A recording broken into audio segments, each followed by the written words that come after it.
Wonderful to be here again on Staten Island with the Assemblywoman to really talk about heroin epidemic that is cutting across the entire state, but particularly hard hit here in Staten Island. So today, along with Assemblywoman, I am announcing a 5-point plan to combat heroin throughout the state.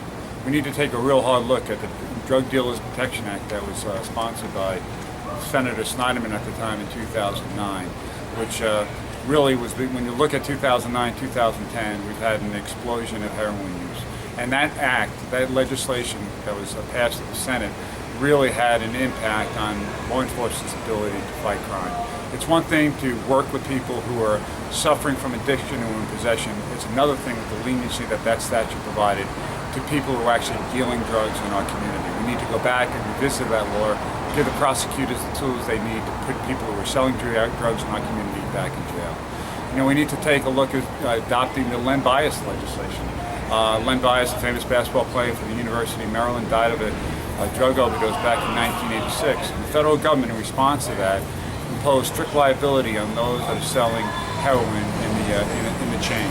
It allows the prosecutors to go after the real bad guys, the kingpins, by holding everybody in the chain of the sale strictly liable for the individual's death. We need to take a look at how we're doing on classifying heroin as a narcotic. Right now, it is classified as a narcotic, but things have changed with the power of the drug of heroin over the last 20 years. It's much more powerful. We need to look at the penal law and separate that out and put penalties in place that represent the strength and the deadly nature of heroin use. When a person is carrying a gram or $300 worth, that should be a Class A felony. That can lead to a person's death, and we need to strengthen our drug laws with respect to heroin. We also need to do more on the treatment side. We need to do more in making beds available throughout the state. Outpatient care doesn't work for the most part with respect to heroin. Legislation was passed this year to try to address this. We need an Attorney General's office that is going to make sure that the insurance carriers do the right thing and get people that are addicted the treatment that they need.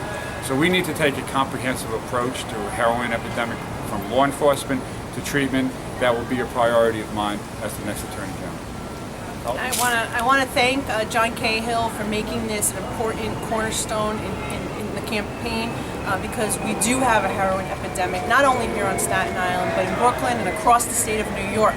We've had task forces held by legislators around the state. We did come up with a comprehensive 11-point plan in the legislature this year, and we did do some things to strengthen and tackle the prescription drug abuse, and also educate our young people about heroin and the dangers of it. We're running PSAs across the state. But these were results of the legislators and our governor taking action.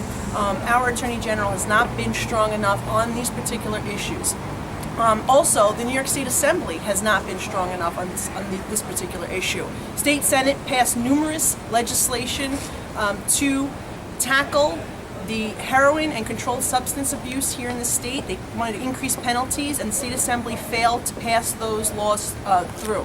So today we still have a gap in the law. We need to address it, and I'm going to work with our new Attorney General, John Cahill, to get those things to put political pressure on our legislative leaders in Albany, so we can continue to build on the momentum of this year and really end this epidemic once and for all.